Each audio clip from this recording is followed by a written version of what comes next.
samarium, gadolinium, terbium, dysprosium, lutetium, scandium, and yttrium. These sound like stuff straight out of the Marvel universe. But they are not. If anything, they are much more powerful. You see, what I just named are 7 rare earth metals that have become China's superpowers in its ongoing trade war with the US. And India is one of the countries caught in the crosshairs of this conflict. Let me explain. What I named are a subset of 17 rare earth elements. Elements that are critical for modern high-tech and clean energy applications. Like what? Wind turbines, aircraft parts, missiles, and radars. But nowhere is their usage more critical than in the EV industry. Why? Well, simply put, magnets. Rare earth magnets are up to 15 times more powerful than normal steel magnets, and so they add massively to the performance of an electric vehicle. They are smaller, stronger, lighter, in short, ideal for compact, efficient EV motors. These magnets are also used in regenerative braking systems, battery management, infotainment systems, sensors, and advanced driver assistance systems. In fact, by some estimates, a typical electric car uses 1 kilo or more of rare earth magnets. Without them, its efficiency could drop as much as 30%. Now, interestingly, these rare earths aren't really rare. In fact, India has the 5th largest reserves for these in the world. So then, why does China have $1 trillion chokehold on these? Well, because it controls 60% of their global production and up to 90% of their refining capacity. And India, like so many other countries that use these metals and magnets, lacks the refining capacity, magnet-making infrastructure, and policy clarity to harness these resources. And well, China has built this power over decades, literally snatching it from the US, which used to be a rare earth hub during the years of the Cold War. That changed in the 90s when China started building capabilities for producing and processing these elements at breakneck speed and a fraction of the cost that it would entail globally. As the country's former leader, Deng Xiaoping, once famously said, "The Middle East has oil, China has rare earths." And China has exploited this strength to the fullest. For example, in 2010, by cutting exports to Japan after a maritime dispute. More recently, this year, on April 4th, China's Ministry of Commerce imposed export restrictions on the same 7 rare earth elements that I just mentioned and magnets used in the defense, energy, and automotive sectors. And here's where India has been impacted. Now, China's move isn't a total ban. Instead, it introduced a non-automatic licensing regime, granting Beijing discretion over who can export and how much. And the impact of that is powerful. And so approvals have become very complicated. Take India's example. If it wants to now import rare earth elements, it has to undergo a process starting from self-declaration by the importer, that's India, certified by 2 Indian government agencies, then the Chinese embassy, then certified at 2 levels in China, and finally by China's Ministry of Commerce. Phew. And remember, approvals are still hard to come by. So, obviously, imports of these rare earth elements have slowed dramatically, and supply bottlenecks have been created. I must point out a dark cloud on the horizon in terms of continued supply of rare earth magnets from China. I would be wrong in saying that we don't have dependence on this. There is dependence. This EV supply chain disruption is certainly going to pose a short to medium-term challenge. The whole supply chain of the world resides in China. So if this is true, then in a matter of weeks, the entire Indian EV industry will grind to a halt. You just heard the top voices in the industry. In this episode, my colleague Shally said, ET's Auto Ace speaks to some more experts to get deeper into the problem. What must India do, and do it fast, to avoid being checkmated in a battle which it isn't even a part of? Listen on. It's Friday, the 12th of June. I'm your host, Anirban Chowdhury, and you're listening to The Morning Brief.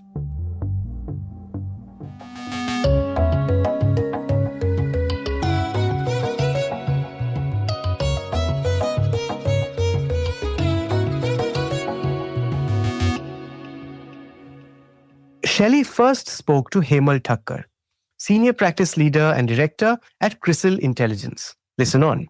How severe is the situation with regards to the shortage of the rare earth magnet? Because manufacturers have been saying that if the situation doesn't get resolved, it's going to cripple production at auto companies of EVs and to a certain extent ICE in the month of June and July. What is the current situation and how bad can it get? So as you rightly said, the situation is not very good on the ground. And especially when it comes to electric vehicles, electric motors is one large, kind of user of these rare earth element magnets. At this point of time, ICE two-wheelers will be the least impacted. But when it comes to EV two-wheelers and EV passenger vehicles also, maybe in the month of June, we may still be in a position to sail through. Now, if we actually look at the overall automotive value chain, you will see that most of these OEMs procure these parts from tier 1 or tier 2 suppliers. But typically the component supplier will have some inventory, which will generally be in the range of about 4 to 6 weeks. So maybe by end of June, we may be in a situation, if we do not receive fresh supplies, then there could be challenges, with respect to production.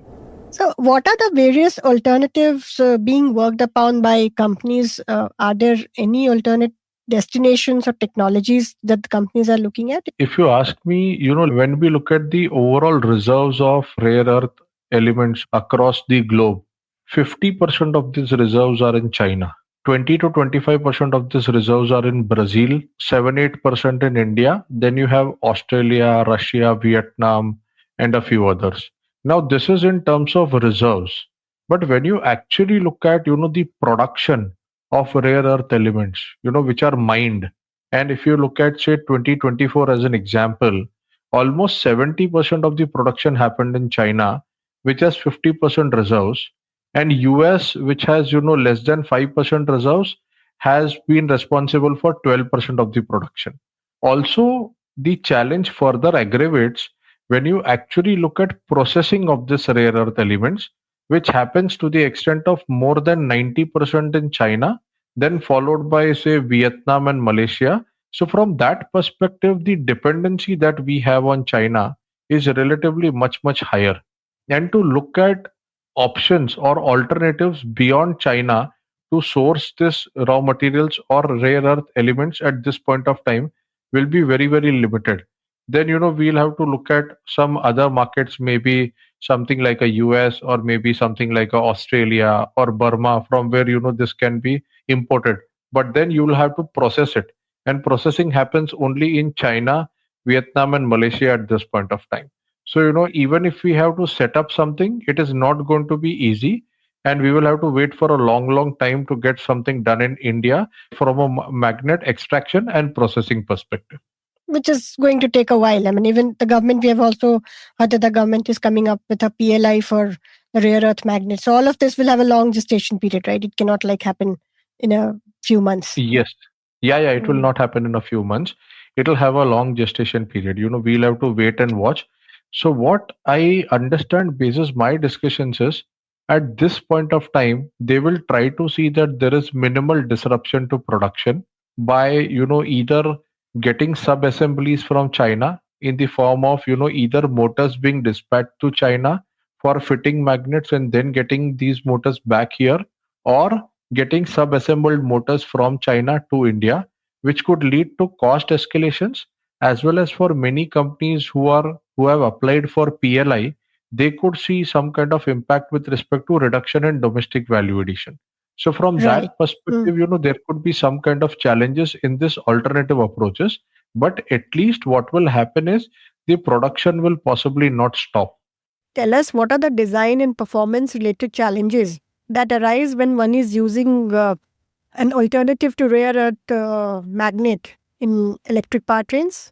When you use heavy rare earth magnets, the energy density or the heat absorption propensity in them is much higher as compared to, relatively lighter rare earth magnets, which means the performance will be far better than what it is, using lighter earth magnets.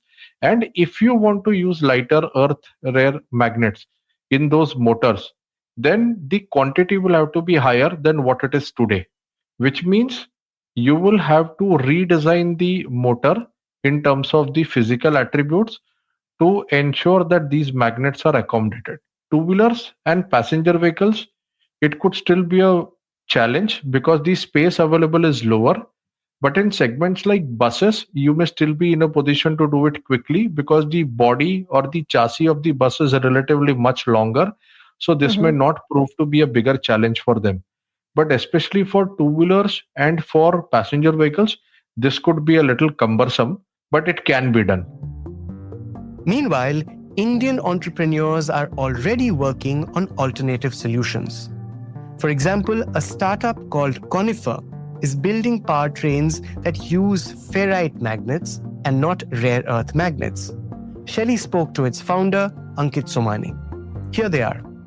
So Conifer, as a company, we started about 3 years ago. And, rare earth in magnets has existed for about 30, 40 years. But we saw the first tectonic shift about 15 years ago, where China, for the first time, blocked rare earths coming to Japan. And that set prices for neodymium, which is one of the rare earth materials, to much higher levels. And then we saw that again around the 2021 timeframe, where neodymium prices went up about 4x. So when we were starting the company, one of the key areas we focused on is how do we use simple local materials to achieve and even beat performance of electric motors that existed in the market. And our key target was to eliminate rare earth materials in what we use. So today, after 2-3 years of heavy toil, we're proud to share that we actually have an electric motor that with rare earth free magnets, as you said, ferrite magnets, is able to beat the performance of incumbent motors with just rare earth magnets. Will you be able to tell us how many of these electric motors have you already supplied? And what does the order book look like? Over the last year and a half, we have supplied to multiple customers. These are all pre-production units that we supplied because our manufacturing site was not ready. We acquired a manufacturing site in Pune last year, and we've been very busy scaling that.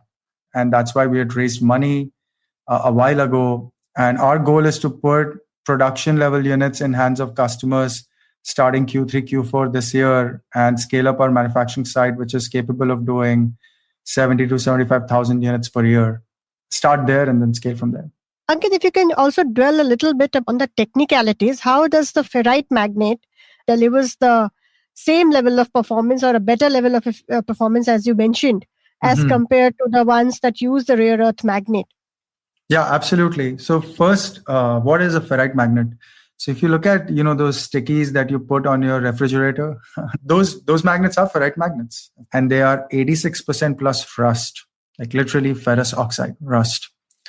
We've known about what they are good at, what they're not good at for a long period of time. Like the production line is stable and the supply chain exists in multiple countries. Rare earth magnets are about 2 to 3x stronger than ferrite magnets.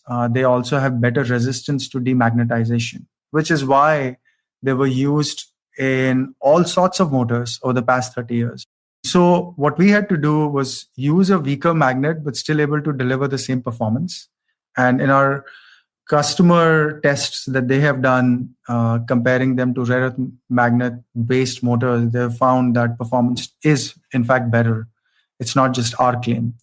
We also build the system in a way where it can help to deliver 10 to 25 to 30% higher range than what you would get from a typical rare earth magnet-based incumbent motor.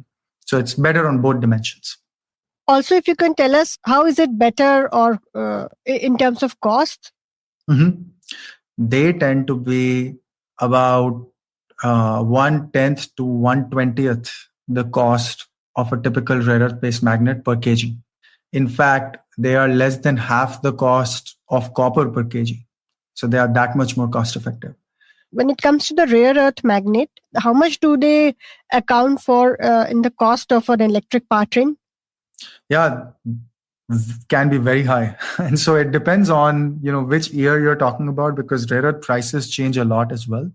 Mhm. But until very recently, magnets were about 50% of the BOM Okay. BOM is bill of materials. Yeah, So yeah. magnet is about 50% of the BOM of the electric motor itself. So it's a significant portion. And so when you eliminate that and you use something that is even more cost effective than copper per pound or copper per kg, then you can really change the BOM significantly. Okay. Can this also be used by the pass car makers, or is it only for the electric two-wheelers that it can be applied for? No, good question. So our focus right now is under 30 horsepower.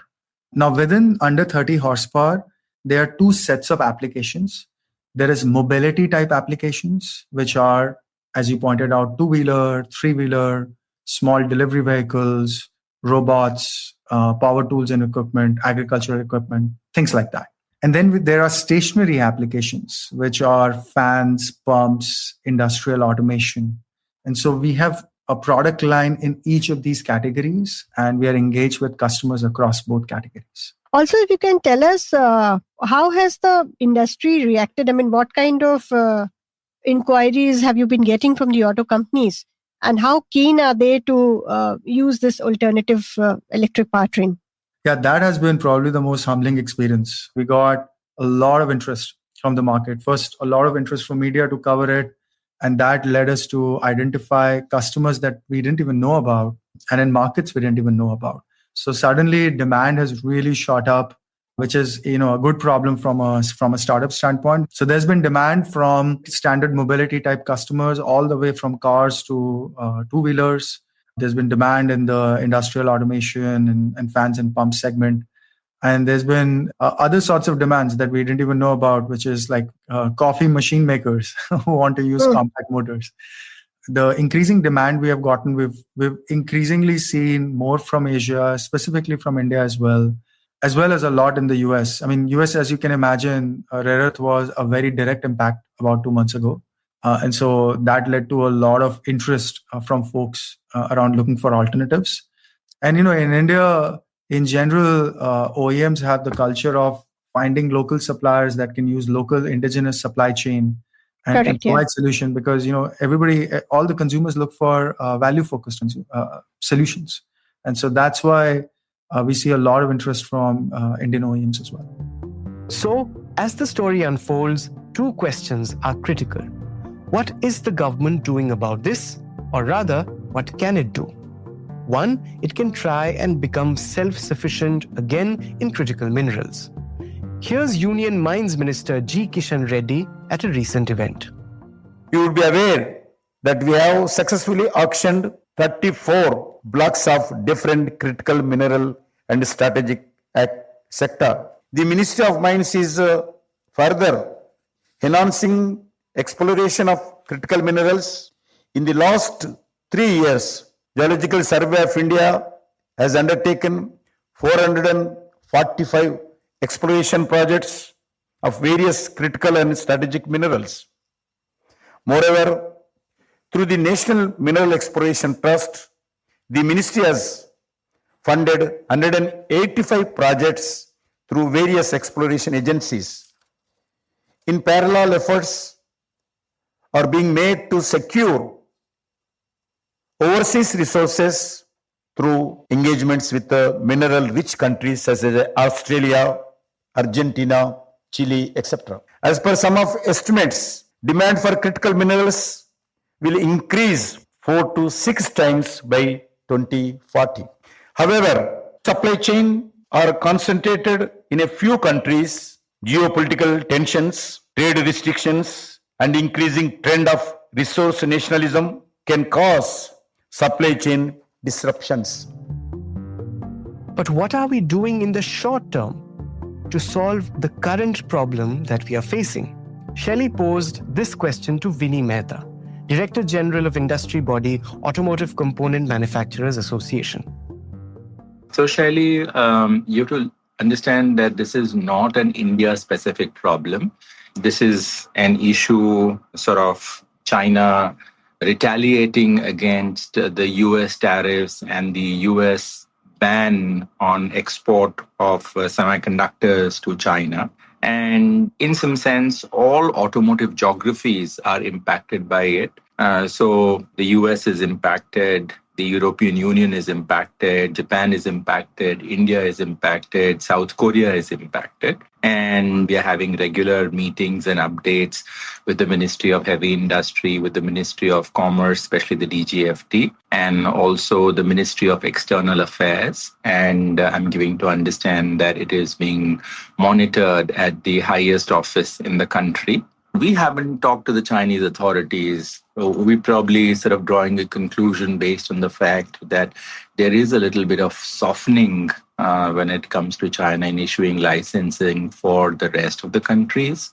We would like to believe that that same would apply to India as well. We are keeping our fingers crossed. We are hoping that, the challenge would be resolved earlier, sooner rather than later. And the eternal optimist that I am, I'm hoping that this would be behind us sooner.